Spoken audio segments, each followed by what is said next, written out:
좋으신 주님의 은혜가 오늘 이 시간 우리 모두 함께 하시기를 바랍니다. 오늘 우리가 함께 나누실 하나님 말씀은 시편 120편 말씀입니다. 우리는 일주일 넘게 119편을 묵상했습니다. 시편 119편은 총 176절까지 있는 대단히 긴 시입니다. 오늘 본문은 시편 120편입니다. 시인은 어떤 고통 가운데 있었던 것으로 여겨집니다. 1절 말씀을 보시면 내가 환난 중에 여호와께 부르짖었더니 내게 응답하셨도다. 우리가 참 외워두면 멋진 구절인 것 같습니다. 또 많은 그리스도인들에게 사랑받는 그런 구절입니다. 환난은 하나님의 자녀를 하나님 앞으로 나오도록 만듭니다. 환난은 하나님의 자녀로 하여금 하나님께 부르게 합니다.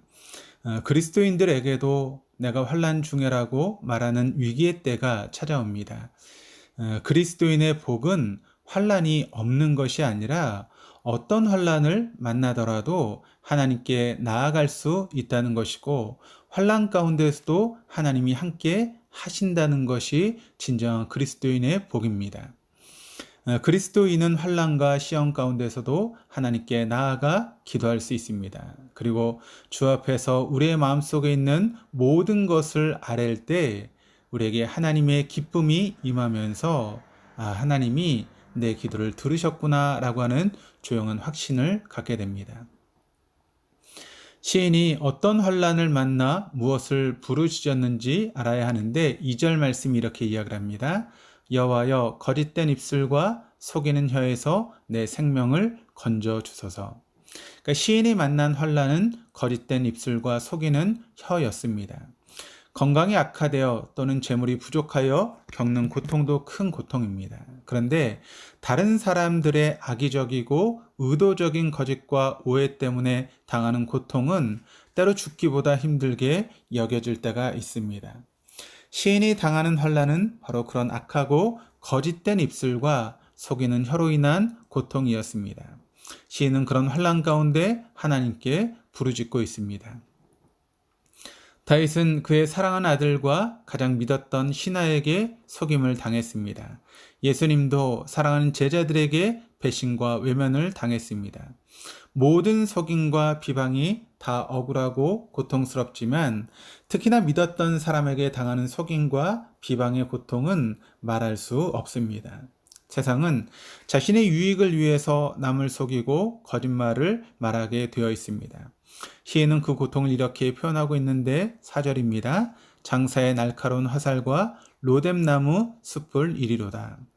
악인들이 혀로 내뱉는 말은 관역을 향해 날아가는 화살처럼 상대방에게 치명적인 고통을 줍니다. 그 고통은 로뎀나무 숯처럼 오래 갑니다.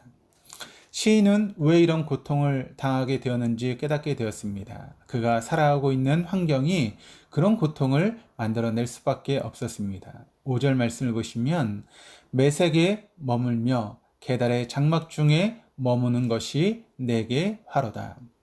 매색과 계달의 장막 가운데서 살고 있다라고 이야기를 합니다.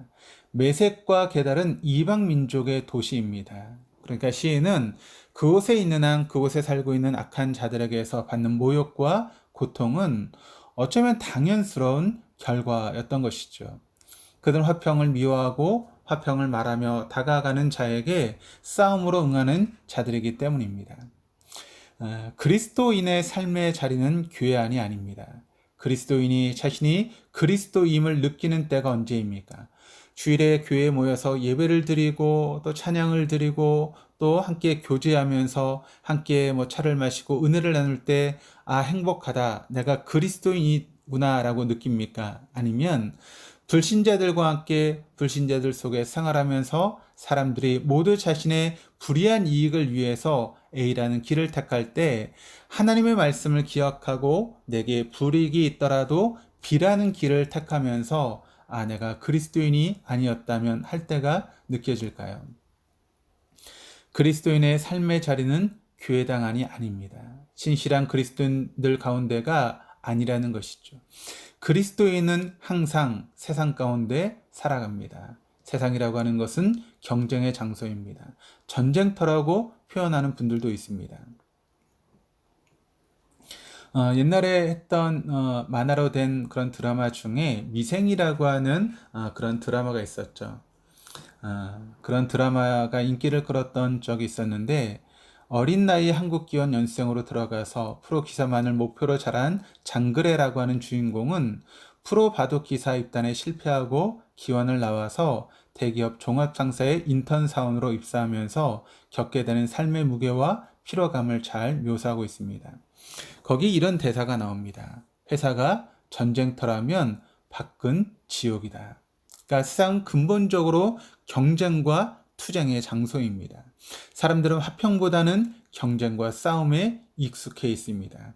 그리스도인이 이러한 세상에서 아픔과 고난을 겪는 것은 어떻게 보면 당연한 결과가 아니겠습니까?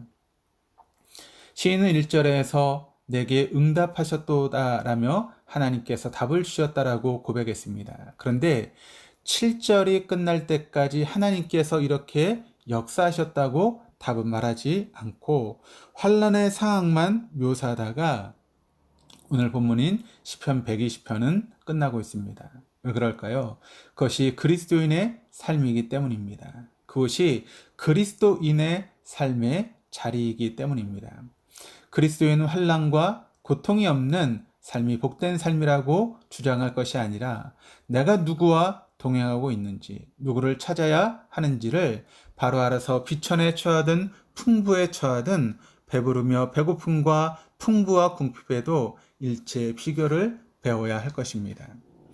오늘 나눈 시편 120편의 표제어는 성전에 올라가는 노래라고 되어 있습니다. 성전에 올라가는 사람은 어떤 사람이 성전에 올라갑니까? 힘들고 지치고 낙심되어도 하나님께서 주신 현실을 외면하지 않는 사람들입니다.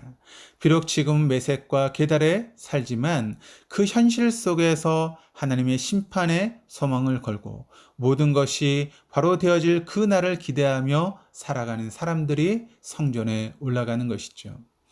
오늘도 거짓된 입술과 속이는 혀가 가득한 세상에 살면서 환난과 고통이 있을지라도 하나님을 찾고 화평을 말하는 그리스도인의 삶을 살아 성전으로 올라가는 하루가 될 수 있기를 주님의 이름으로 축복합니다. 기도하시겠습니다. 세상에서 고난을 당할 때, 오해를 받고 비난을 당할 때 하나님께 부르짖음으로 위로를 얻기를 원합니다. 거짓과 비방이 난무하는 세상 가운데 거할지라도 믿음 위에 굳게 서서 하나님을 찾고 하나님을 의지하고 하나님께 소망을 두는 그리스도인의 삶을 살게 하여 주옵소서. 감사드리며 예수 그리스도 이름으로 기도드립니다. 아멘.